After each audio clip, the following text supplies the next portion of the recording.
Welcome everybody. It's the Aries full moon, and you'll notice that I'm inside today. I've been doing these videos outdoors, and it's always a challenge trying to dial in the audio and the lighting, and I'm going for more of a controlled setting today, and we'll see how that works. So in my last video, when we talked about the solar eclipse in Virgo, I spent a lot of time basically highlighting the very unique checkpoints that were happening during that eclipse, and how it lined up with stuff that had been switching on or switching off since late August, when we had the original Virgo new moon at 0 degrees on August 23rd. And that's really characteristic of stuff that's going to happen throughout the fall. You'll have a lot of stuff happening on the same day, or you'll have planets changing signs at like conspicuous times. For example, once we get into early November, you're going to see Mercury and Jupiter changing signs at the same time as, or going retrograde rather, at the same time as retrograde Uranus, which has been retrograde since September, going back into Taurus and changing signs. You'll see Venus direct changing signs around that time as well. So it's very unique to see these things kind of going backwards into signs, or switching off at the same time, or going forwards into a new sign all around the same time. I want to do more of that today because that is present with this full moon in Aries, particularly with Mercury changing signs today. That's going to be a highlight. But really, I feel like what I want to talk with you about today is the themes. The themes just kind of made themselves manifest through the fact that last time we talked about things kind of switching on and off. And so the theme was stuff going away and stuff coming online, right? It was a little meta in that regard. There's kind of a richer theme that I want to dive into this time. And this is really our first lunation of Q4.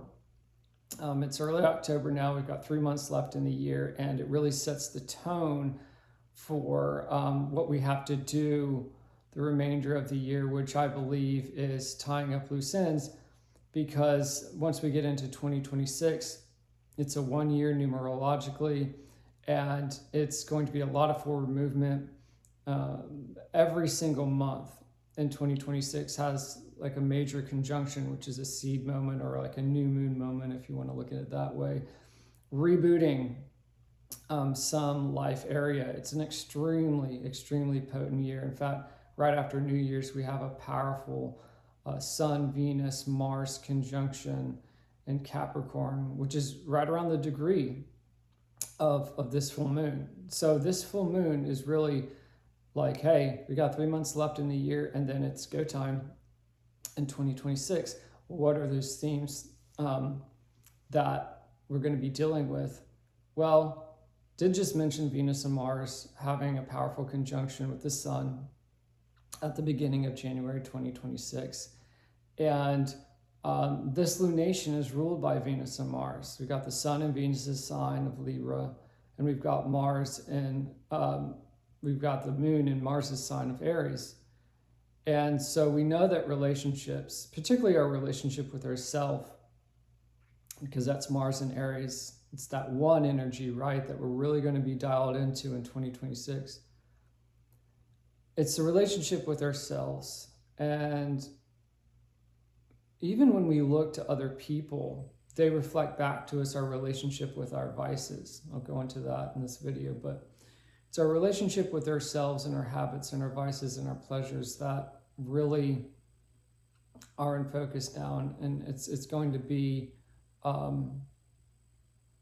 what helps us tie up loose ends. I think that whenever I see an Aries full moon, it's really like, okay, it's time for courage. It's time to stand up for what you believe in. It's a very militant energy. It's very solo energy. Frontiersman, soldier, um, daredevil. There's an element of risk there. And it is the fire sign, the first fire sign, the vernal equinox, the spring equinox sign. It wants us to kind of blaze a trail. It's a trailblazing energy. And I think that what it's trying to it's like a controlled burn though. What it's trying to burn through is, in my opinion, it's handing over our trust to institutional thought forms. I have a Substack. It's also Zeitfilm Media, like the rest of my platform. And I go into this past weekend how hundreds of people stood in line for Claude, which is an AI chat feature, just to get a free hat that says thinking on it. And, people put like really intimate stuff into these chatbots. And I went and looked back at John Milton, who was a really famous poet, influential poet from the 1600s. He wrote Paradise Lost, and how he talks about like the contents of your heart, your desire, your inclination towards certain pleasures are your sole propriety. And talking about the Garden of Eden being a place of generation and abundance and creativity. And the idea that I talked a little bit about William Blake too, who was skeptical about orthodox institutions, and this idea of like handing over that, it's not just intellectual property, but that like energetic property, and saying like, I trust this like institutional thought form to tell me what's right and true versus myself or my relationships. Because I'm not saying like we all have to figure it out for ourselves. Like the problems that we're facing are really difficult. But like, what about your spouse or your girlfriend or your boyfriend or your friends, or I don't know, maybe you're close with your coworkers or your family? Why are we not figuring out with each other these things? Why are we going to these like chatbots? And so you might say, well, they're just as clueless as I am. And I would say, well, that's the nature of the astrology. And I'm not anti-AI. I'm like thinking you could use this to cross-pollinate ideas and brainstorm. But it is curious that there is this zeitgeist of being fascinated. You're standing in line with hundreds of people looking at the back of their head, not talking with them. I'm exaggerating here, for hours to get a hat that says thinking. Well, who's doing the thinking? And are you thinking for yourself? And thinking of what? Like, is it even really, like I got the chatbot to spit out basically that it felt lonely because it didn't feel like, I posted that in my newsletter, that it didn't feel like it was actually building any human connection with people, because it just forgets the chat after you close it out. And so there's no continuity. And that's what trust networks are about. And I believe that that's what that Mars-Venus Sun conjunction at the dawn of 2026 is about, because Capricorn is about high standards and trust, and then Venus and Mars are the relationship planets, and the Sun's going to illuminate it. And I think that this full moon on the Aries Libra axis is like, okay, like other people may be just as clueless as you as to like, you want to stay in your job, you want to stay in your town, you want to stay in that marriage, you want to give up a certain vice. Yeah, but it's always been that way. And I think that this lunation is like you're leaving your individuality on the table and going further into inaction. Because Aries being the first sign, the fire sign, the astrological new year in spring, it's about action. It's symbolized by the ram. Charge ahead. It's like the Fool card in tarot. Get right up to the edge of that cliff. Be that daredevil. And it seems like people, you see all these charts, people aren't sleeping together as much, or they're not meeting, like they don't have any friends anymore. And there's just this widespread disconnection and this like simmering fear and all this violence that we're in. And it's like, okay, you want to take action, but are you contributing to the issue by going to these zones of inaction? Because they seem like they have this institutional seal of approval. Like these chatbots have all the access to the truth and the correctness of the world. And it really just will, unless you're very alert and self-aware, it will just reflect back to you like your own thought loops. It's not really, as I got it to admit and pasted in the newsletter, it's not really interested in helping you push through and take action. And, we tend to think that a lot of our problems right now are a result of so much permissiveness. And I get that from the traditional communities and the religious communities, and I understand that. I also think that there's this issue of, though, and I'm not even talking about them, like, because I'm not even saying like, well, they're interested in institutional religion or higher education and that's why they're wrong. I'm thinking like permissiveness isn't the full answer. I think it's really the fact that we're problematizing ourselves too much and we're overthinking it, in the sense of like, John Milton uses this word abstaining. He says the enemy wants you to abstain. And what he means is that when you're in the Garden of Eden, if you're not acting, which is your birthright, to just like multiply, he's using it in a very specific sense of Adam and Eve multiplying, but in the general sense of being in a state of abundance, are you are you forgoing that birthright by, because that might kind of sound like a permissive thing to kind of like a trad type, where, you're saying like be fruitful and multiply, and they're pointing to like all this degeneracy in modern media. And I'm saying like, let's kind of like reframe that for a bit and think that, and see that perhaps people are actually, they're looking for permission to do stuff, that things are actually really constrained and very like, there's like a lot of no energy in the air. And I understand Libra is the scales, so we have to balance the pendulum swings and find that golden medium. And I think that that's helping us understand what I'm describing here is that there's also this very kind of negating abstention energy in the air. People are saying like no one goes out to drink anymore. People don't meet in bars anymore. People aren't connecting intimately with each other anymore. And it's the shadow of permissiveness, is that now people are like retreating to these institutional zones where they feel like they can be correct, these chatbots, but then they don't do anything, and they're withholding their action from the world. And so these 3 months is going to be a reckoning with that. And I think when we see that Mars Venus Sun conjunction in Capricorn in January, people are going to be like, if I don't build the relationships I want, I'm not going to get them. I'm going to have trust with synthetic, algorithmically driven relationships, or even virtual avatars. And then by the time we get to the Saturn-Neptune conjunction on Valentine's Day, for Pete's sake, like what a coincidence, people may just start falling in love with digital avatars.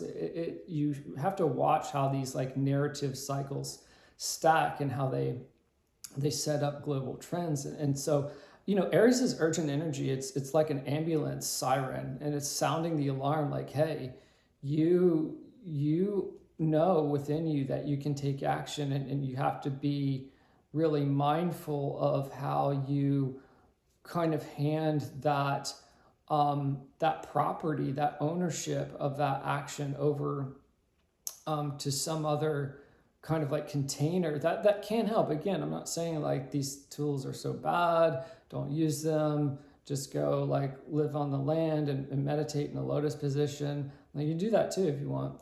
But what I'm here to say is that the euphoria of the trend cycle, where we are in the zeitgeist, is reflecting to me um, why I think that the solution that's being presented here is actually more part of the problem. So let's go into um, the astrology on this. So you have let's look to the lead up to this October 6th full moon. Last week we had Mercury opposite Chiron. Okay, so an opposition, right? They're looking at each other from across the room. Has a very interpersonal kind of energy, oppositions do, just like the sun's opposite the moon on a full moon to illuminate it. It's very me, you kind of energy. Um, Now, Chiron's been in Aries since 2019, and Aries is, as we've been describing, that kind of masculine, action-oriented energy. And it's already been, whew, I mean, it was adding fuel to the fire in 2020, which already slowed a lot of people down um, socially, okay? And so we've just been hearing more and more as these years have gone on with Chiron and Aries, like, no one ever does anything, like no one ever feels anything anymore. It's like this terminal boredom and apathy that's going through culture. Um, Mercury comes in there in Libra, which is a sign of weighing things out, and is like, oh, okay, I'm going to show you the ways in which you are in pain through your decision making processes, because Libra is an intellectual sign. It's about proportion. It's like, if I put a little bit of blue over here, the color wheel says I should put a little bit of orange over there. That's why Libra relates to the arts just as much as it relates to the legal system, because it's about proportional fairness.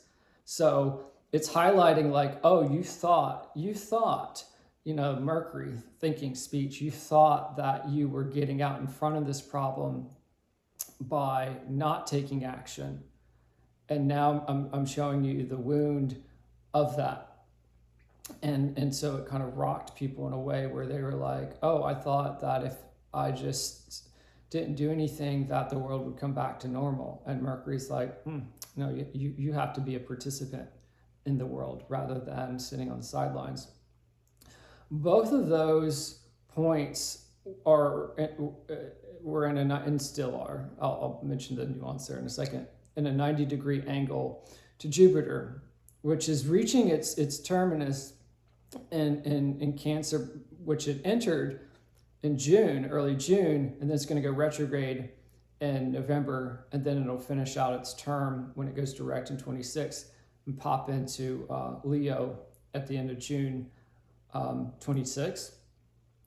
So we got a June to June kind of cycle for it in Cancer. And once it goes into Leo, I can barely talk about that right now because that's going to be so wild. But it's at the high degrees. It's getting into the late 20s. There's only 30 degrees per sign. So it's moving slowly there. And it was really, when you get two planets that are opposite each other, they're having this tennis match. And then when they're in a 90-degree angle to a third energy, that's the ref. And he's like, okay, guys, like, let me manage this here. What is Jupiter? Institutional truth. And so he's looking in Cancer, which is this nostalgic energy. Cancer's barbecues, backyard fun with the friends and family at the pool party, right? It's a very like tight, small, intimate heart energy kind of circle of friends and family. Well, we had that in summer and it felt super nostalgic.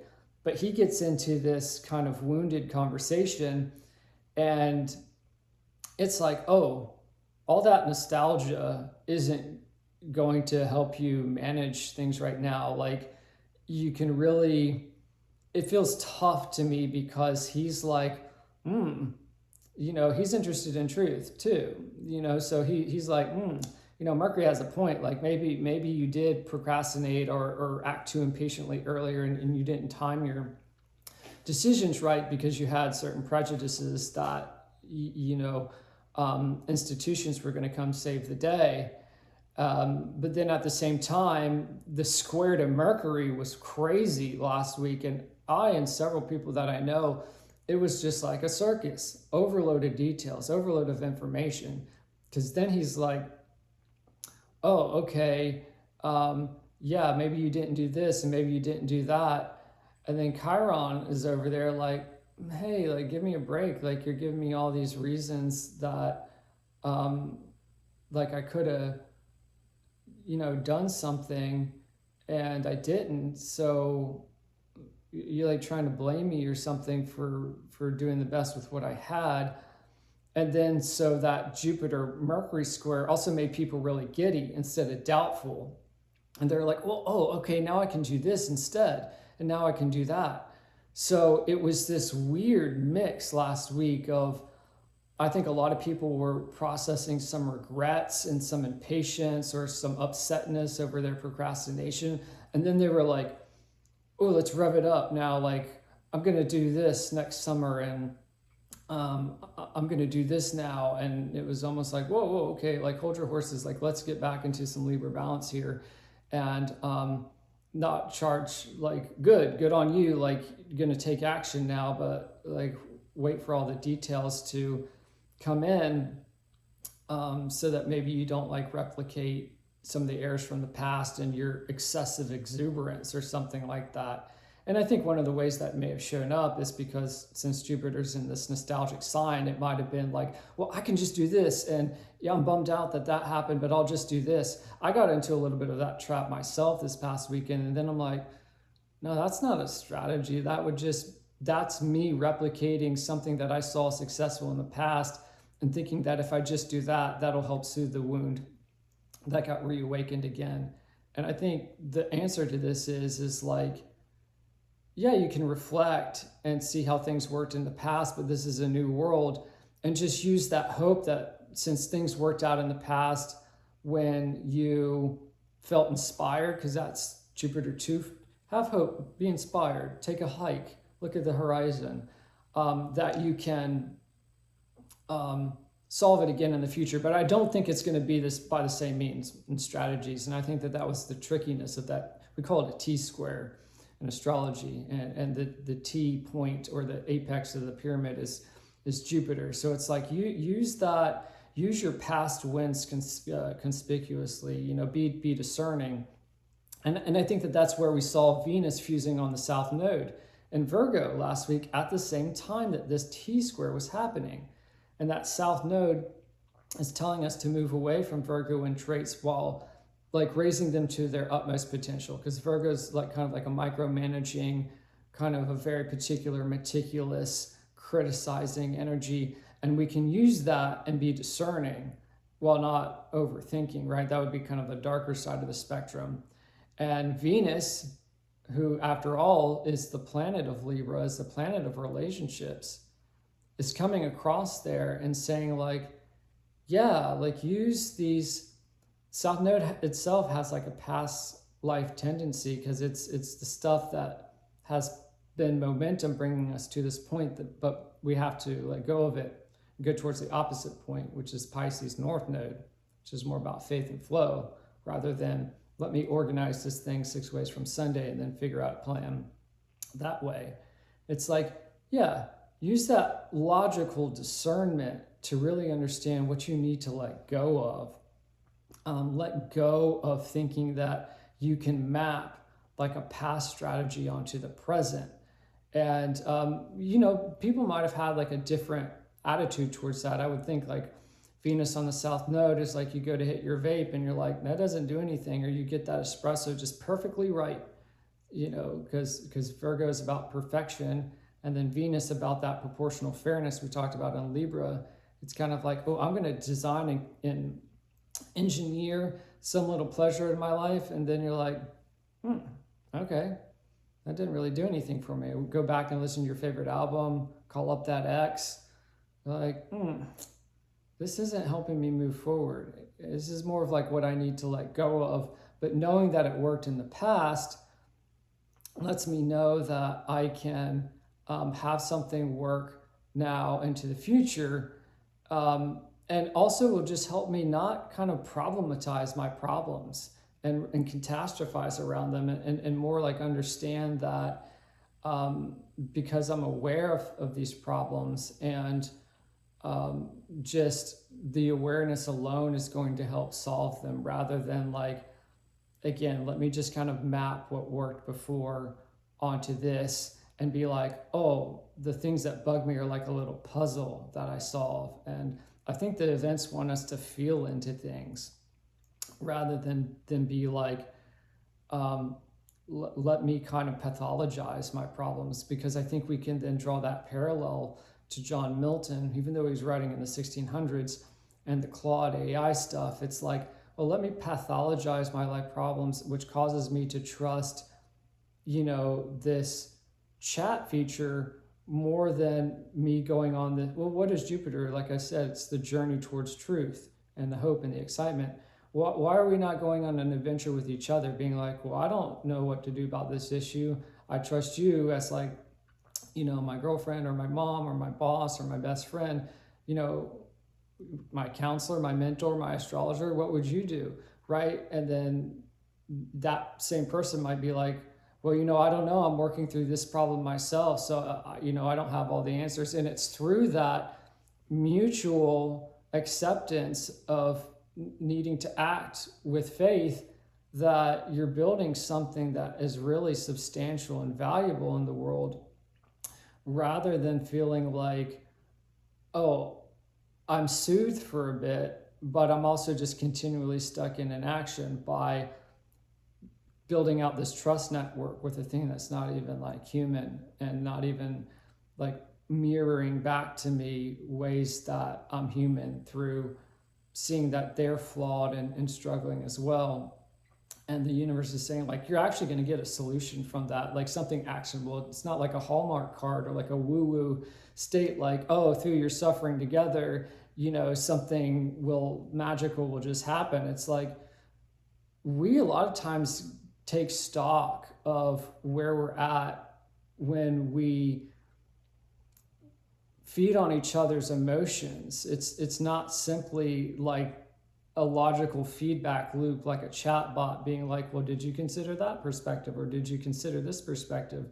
Like the emotional undercurrent that we use to that is like the liquid, I guess, it's the image that I'm having, or like breath or something, that these ideas and words are carried on, some kind of like a medium in which they're carried, because we're having to present them to a fellow human, helps us understand them more. But when it's silent, or even like you're just like verbalizing it into a phone, because you're not having that energetic transmission with another human, you're pathologizing your problems rather than immersing in them and giving them like a substance or a liquid, or like a medium, or some kind of like vessel for transmission that you can really understand them with. And that's why we love entertainment, because it's the words and the script are nothing until Daniel Day-Lewis puts them through his method acting and gives them new life. And Aries, like all fire signs, is about the life that you give to something. It's the fire, it's the spirit. And when we ignore that in favor of this kind of like cold rationality, I think it traps people in inaction and a false sense of truth and movement.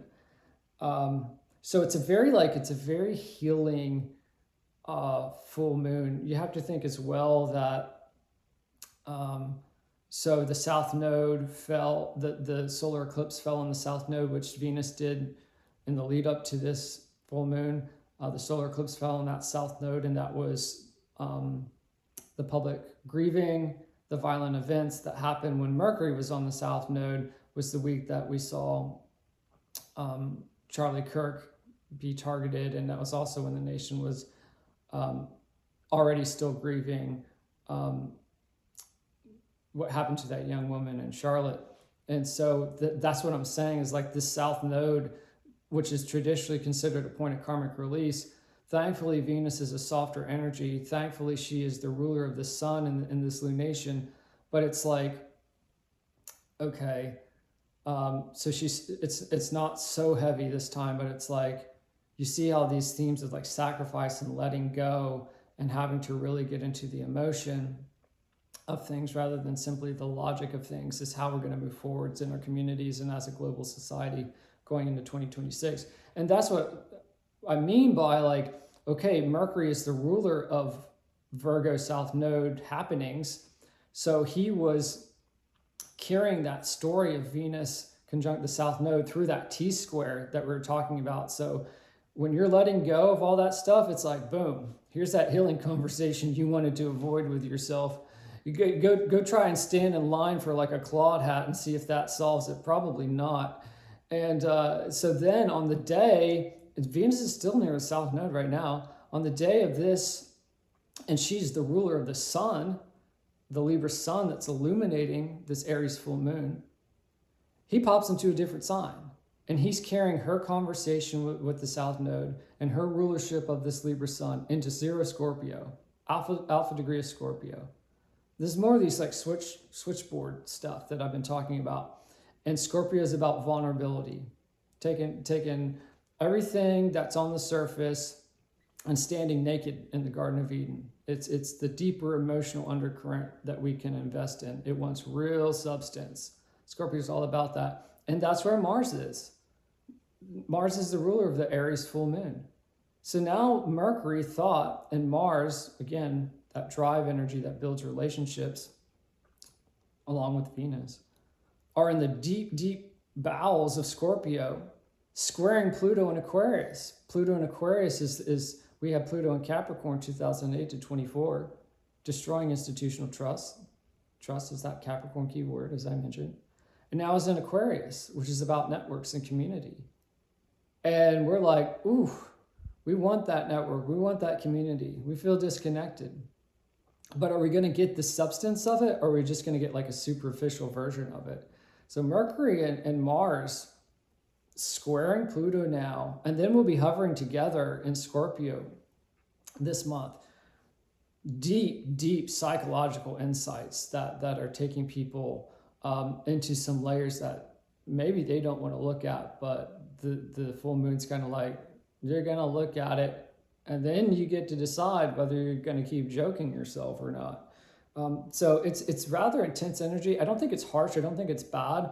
I just do think it's quite, as an Aries energy would like to have it, being dumped out into Mars and Scorpio, with Mercury now joining him, both squaring Pluto, which is the modern ruler of Scorpio. It's like, well, you say you want something, here's how you're going to get it, So, and then Jupiter being in Cancer, which is the moon sign, he's also keyed to the full moon in Aries, and he's kind of like, yeah, I don't know what to tell you. Like, you didn't really like what Mars and Mercury had to say in Scorpio. I'm a fellow water sign in Cancer, and I'm still technically in this T square with Mercury, even though he's slightly out of sign now. I'm still in this T square with Mercury opposite Chiron. Like, I don't know what to tell you. Like, I'm not going to like shade the truth in this kind of like soft bubblegum way. Like, I kind of have to agree, like, they've got a point. You're going to have to look at the deeper layers emotionally rather than try to logic your way out of whatever you're trying to tie up in the rest of the year of 2025. So Scorpio a lot of times relates to trust and secrecy. So it can be a lot of like confessional things. It's trust in a different way than Capricorn. It's more of like, I need to have a talk with you behind closed doors kind of energy. Pluto is in, like I said, Aquarius, and that's ruled by Saturn. And Saturn is at the end of Pisces. And he is rolled back there. It's retrograde. Neptune is still at 0 degrees Aries. He's going to roll back and join Saturn at the end of Pisces soon. And they're kind of like straddling this world beginning point at 0 Aries, where they will meet on Valentine's Day next year. And it's kind of like they're agreeing with Pluto, like, yeah, there's probably this is a pretty big deal. Like, there's probably something, these aren't small stakes, okay? Like, people are really considering life questions like, where do I belong? And who am I within that? So The heavy hitters are doing heavy duty work because those are all kind of long range planets.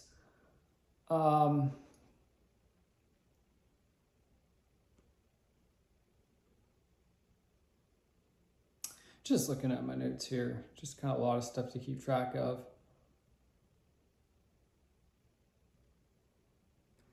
So yeah, I mean, this is about us, our old relationships with ourselves and our vices and our pleasures.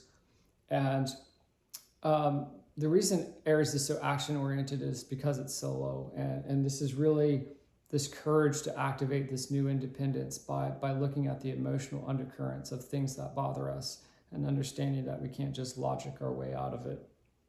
And that we're going to have to probably build relationships with each other and with ourselves and do the dirty work of interpersonal relation and go through trust and vulnerability to really thread this needle.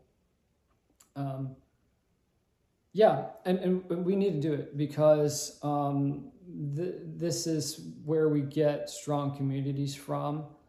As Milton writes in Paradise Lost, it's all downstream. All your relationships with your family and your friends and your community is all downstream of this independence, this birthright that you have to be a creative force in the world.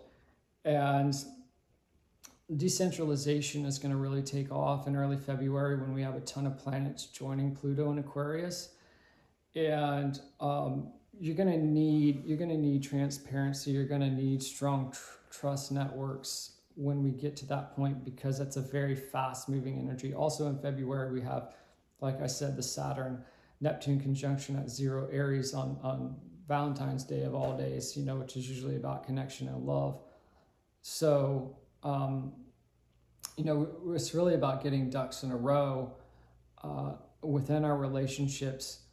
And I think you'll see a lot of people at that time being very hungry and desperate for connection, and they may find their way into virtual reality, metaverses, cults, digital avatars, digital relationships, that they even go so far as to fight for the rights of these entities or avatars that aren't even real people. And that could be some real tough times and a real reckoning for kind of collective mental health at that time. So for a lot of the people who are doers and builders and creatives and visionaries, and just, it's really, you don't have to even be these archetypes. If you're someone who values human connection, this is the time that basically you're starting to see the resistant pressures that are pro passivity, that are pro anonymity, that are pro you're just a number in a line. And that's going to clash, I think, with a lot of people's urgency that they feel like they've got to get some real movement in their life towards connection with themselves and other people. And we may see some debate around that regarding internet access, perhaps this fall, like maybe a lot of debate around digital IDs and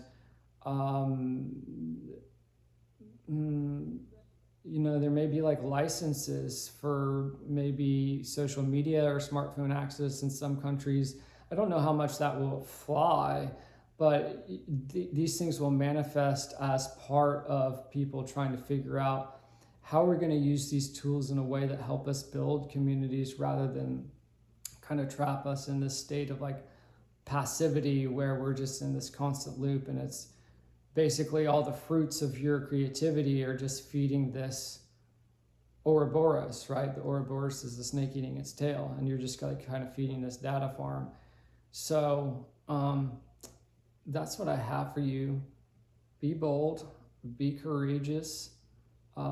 And it doesn't mean like you got to go ride some dirt bike off a ramp across a cliff and do a backflip on it, even metaphorically. It's really like awareness based, like I was talking about in this video, just being aware, like, hey, I think think about what Venus and Mars are and why they rule the Aries self and Libra other access. It's about what you want and need. It's your desire nature, and just being aware of the fact that like, hey, like I really want this. Like I really want like a community. I really want a relationship. And again, it doesn't have to be with a person. It can be with your diet, with your work, with your passion project. Like I really want this relationship. I really want to build this. How can I do that in a way that I'm not problematizing it and pathologizing it in a way where I'm like, well, it'll work when I plan it out and then just press the red button and then it all just kind of goes in some kind of like schematic chain or mechanistic chain. What can I do to just start saying yes to that now so that I can feel into it and then through that feeling understand what actually I need to do next, and that next will kind of again make itself apparent because you are giving life to the desire, just like an actor gives life to the script by the way that he or she the intonation, the way that they move their body, the way that they look, the lighting, you know, they breathe that into spirit. Again, that's that fire key word. Fire signs are about spirit. So I'll leave you with that. Thank you so much for joining me on this journey. I love getting comments from you guys and seeing people interested in these videos. Since I've launched this channel in the summer, it's been great. I want to continue having you guys subscribe and like and comment. It is just awesome to see that people enjoy this. Again, I'm Zeitville Media on X. I post there every day. The newsletter I mentioned a few times here is zeitvillemedia.substack.com.